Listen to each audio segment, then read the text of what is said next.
Une loi, chers collègues, monsieur le ministre, sur la biodiversité est à n'en point douter, la biosécurité, est à n'en point douter un levier fondamental dans l'accomplissement de la mission protectrice de l'État. En effet, ce que les citoyens attendent au premier chef de l'État, c'est qu'il les protège. C'est la raison d'être primordiale de l'État depuis sa conception philosophique originelle par Jean-Jacques Rousseau et autres Thomas Hobbes jusqu'à nos jours. Mais force est de constater que notre pays est le paradis du faux.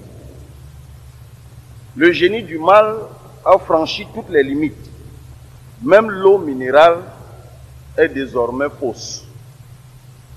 Résultat des courses, tous autant que nous sommes exposés aux maladies chroniques de toutes sortes, liées aux toxines incontrôlées contenues dans les produits alimentaires, ménagers ou industriels que nous consommons. De quoi on parle au juste?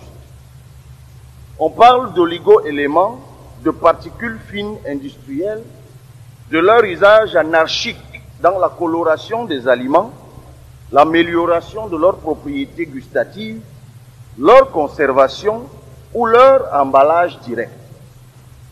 Se laisser aller, voir cette anarchie provoque tout naturellement des intoxications cellulaires qui entraînent elles-mêmes des dérèglements biologiques parfois irréversibles qui amènent au diagnostic des maladies métaboliques telles que les cancers, les insuffisances rénales, les infections respiratoires, la détérioration du système immunitaire, etc. Il y a quelques années, chers collègues, notre société était familière des maladies infectieuses dues aux microbes. Aujourd'hui, il y a une incroyable inflation des maladies métaboliques dont je viens de faire non exhaustivement l'énumération à cause en grande partie de la bio-insécurité. C'est pourquoi cette loi, monsieur le ministre, est revêtue à mes yeux d'une importance particulièrement élevée. De cette loi, parlons-en. Si on peut se féliciter de l'avènement de ce chapelet de modestes bonnes intentions, le moins qu'on puisse dire est qu'elle est loin d'être à la hauteur des attentes que suscite l'insécurité biologique qui sévit gravement au Cameroun.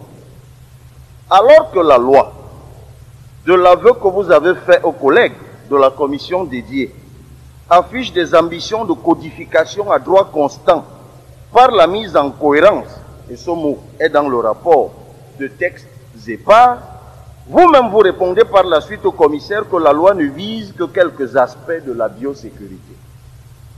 Pourquoi, monsieur le ministre, toute une loi pour quelques aspects, alors que vous dites dans le rapport qu'elle a été élaborée dans un cadre participatif incluant plusieurs départements ministériels? Monsieur le ministre, je suis étonné qu'à l'article 3, qui énumère les principes directeurs applicables en matière de biosécurité, qu'il ne figure nulle part le principe pollueur-payeur et le principe de coopération régionale et sous-régionale. Est-ce un oubli ou bien c'est fait de façon délibérée? Et ne nous dites surtout pas que parce que le principe pollueur-payeur est dans la loi de 96 sur la protection de l'environnement, car dans les deux cas, ça n'a pas d'implication identique. Dans le registre des définitions, vous définissiez les OVM. Vous ne définissez pas les OGM. Dans d'autres pays, les lois précisent que les deux sont synonymes. Vous ne le faites pas. Pourquoi? Jugez-vous que cette précision est superfétatoire? Jugement qu'à votre place, je n'aurais pas. Monsieur le ministre, qu'est-ce qui justifie qu'une loi sur la biosécurité reste muette sur un sujet crucial qu'est l'étiquetage, c'est-à-dire la position visible et lisible sur l'emballage des informations sur les substances que contient un produit? Monsieur le ministre, à la question des commissaires relative aux analyses biosécuritaires, vous avez indiqué le centre Pasteur et les laboratoires déjà établis, soit. Mais pas un mot sur le LANACOM, le laboratoire national d'analyse de médicaments et d'expertise, c'est curieux. Pas un mot sur la norme, les normes c'est encore plus curieux.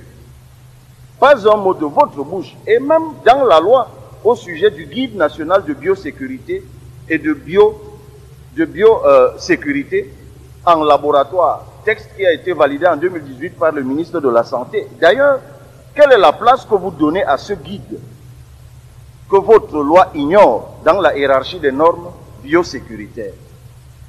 La dernière, monsieur le ministre, c'est pour la route.